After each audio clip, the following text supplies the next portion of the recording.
สวัสดีค่ะทุกคนฝนตกแรงมากเนี่ยค่ะฝนตกโอ้โหฝนตกในวัดชุ้งตำบลเมืองเก่าค่ะจังหวัดสระบุรีฝนตกแรงมาก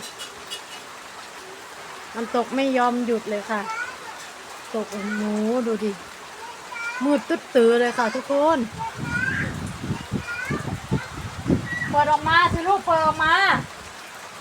เปิดออกมาเร็วครับเปิดออกมาพี่เล่าเปิดออกมาลูกเปิดให้น้องออกมาเร็ว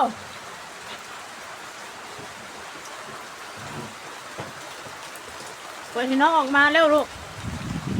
นี่ค่ะโอ้มันยังแรงอยู่เลยนะคะมีลมด้วยลมก็แรงฝนก็แรงนี่ค่ะ